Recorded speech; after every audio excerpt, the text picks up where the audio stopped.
Hello, peoples. Today I'm going to be doing a review for Falcon and the Winter Soldier, just the series or the show or the season or whatever it is right now as a whole. And yeah, it was a good show. I really did enjoy it.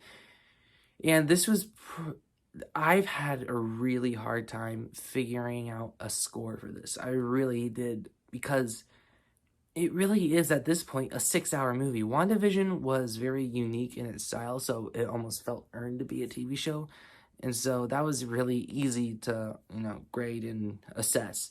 With this show, it was very much, I couldn't really rate it episode by episode. I have to rate it as a whole, because rating it episode by episode isn't really that fair, because it really is not as episodic as WandaVision. So I tried rating every episode. And so if you go back to my other reviews and you see, well, you rated this, and then this, and you only gave the show this. It's just, it was really hard, because there's problems in episode 1 that I didn't know were there until we got towards the end of the show. And so that's how it is as a whole. It's really hard to, just say, because a lot happens in the show, and it's really hard. Then you have to think of everything, and you really can't just give a consensus, right?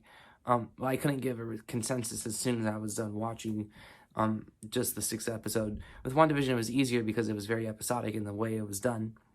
So, yeah. Anyways, Falcon and the Winter Soldier. Like I said, I really liked it, and the best parts about this show is what it does with its characters, what it does with Zemo, what it does with John Walker, what it does with Bucky, what it does with Sam. It is just all really great. But one little nitpick I do have with Bucky, though, is they don't really know what to do with him for episodes 2, 3, and 4. He just kind of stands around and gets mad at people for episodes 2 and 3 and 4. That's all he really has to do. But what they do with him in episodes 1, 5, and 6 is all really good. And he, at the end of the 6th episode, is what actually made me a little emotional. So, yeah. What else do I need to talk about? Sam.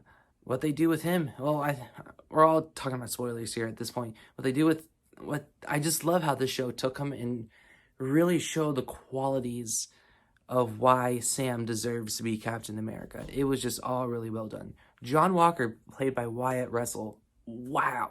He just gave one of the best performances I've ever seen in the MCU. He really just gave it his all, and he did not hold back.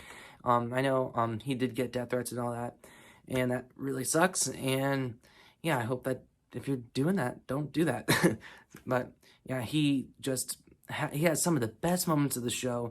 And my favorite episode, episode 4, he has that blood on the shield and all that is great. And John Walker's a car crash you just can't look away from, and I'm really excited to see what they could do with him in the future. And I'm really glad they didn't kill him, because I really thought the show was going to do that, and I did not want them to do that. And yeah, speaking of characters, before I talk about the Flag Smashers, I want to talk about Zemo. Zemo's here. Everyone loves him now. I loved him since Civil War, where people were still calling him a bland Marvel villain, and now I'm glad that a lot more people jumped on the Zemo train. And yeah, now let's talk about the Flag Smashers. The Flag Smashers, now looking back and see what they become, they're one of the worst Marvel villains, and I'm not gonna lie about that. And it's not what they are on paper, and the idea of them is really good, but that's all what the show gives you. They only give you the idea of the Flag Smashers. And they try to give, and this is what really irritated me in the last episode.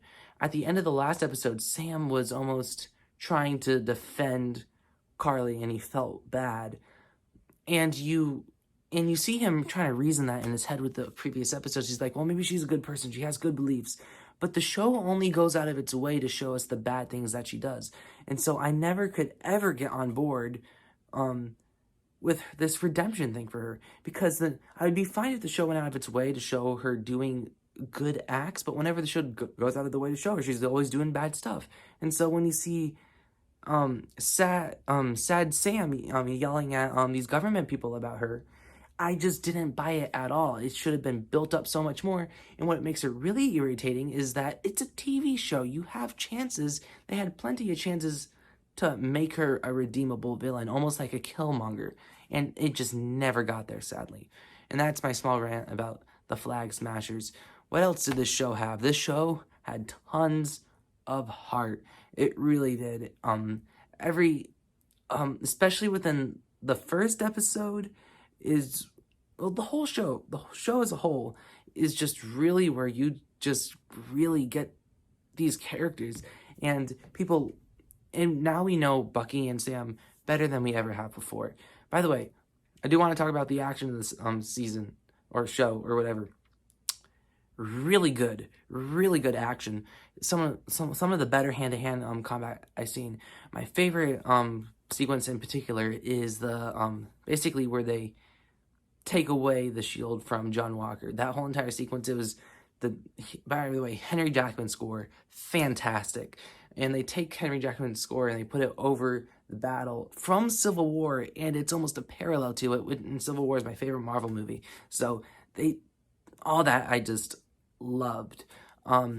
So what I was getting to, but yeah, the action, most of it's really good. They go with more of a choreography over visuals thing, which I'm really down for because I love me some good choreography if it's framed well. So I'm glad that they went with that direction. But in the last episode, they kind of did visuals over choreography, which was okay because it's the last episode. They need to kind of like give us our money shots and triumphant moments.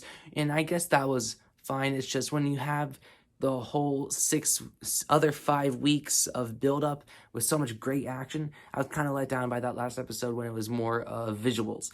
But, that's fine. The visuals that we had were good, and Sam in the Captain America costume did look pretty good. It's not my favorite. A lot of people are really hyping it up, like, yeah, he looks so good in the suit. Like, it's not my favorite costume of all time, but it's still a good suit, and it was a nice surprise that they didn't really give it away that much. What else happened to the show? Oh, Wakandans show up. They served a nice role just to put him in a prison. I thought they were putting him in a Wakandan prison, but they just throw him in the thing, which kind of makes me question the very use of why the Wakandans were there in the first place. Because the more I think about it, the Wakandans could have just been taken out, because Zemo ends up in jail, but not in a Wakandan jail. And that's all the point that they do have. But I'm not really complaining because that fight between the Wakandans and John Walker and the I'm not going to attempt to pronounce that team just really whooped them. So it's worth it just for that. But yeah, those are my thoughts on the Falcon and the Winter Soldier. I did not have notes for me on this review, so I don't know if it was obvious or not. But yeah, I like the show overall. It's about on par with WandaVision. The big thing really holding it back for me is what they did with the characters. I mean, not with the characters, with the villains, the Flag Smashers, and how they try to justify their terrible actions at the end. And I just couldn't buy into that at all. Can't talk. The reason why I'm pencilizing it so much because of that is because you have 6 episodes to do that, and they didn't really do it at all. And I'm not saying that's the only thing I don't like about the show that makes me give it the score. And I don't give it a bad score, believe me. But yeah, it's just that and what they mopey Bucky. But besides that, the biggest thing I'm grateful that we have is that dancing Zemo meme.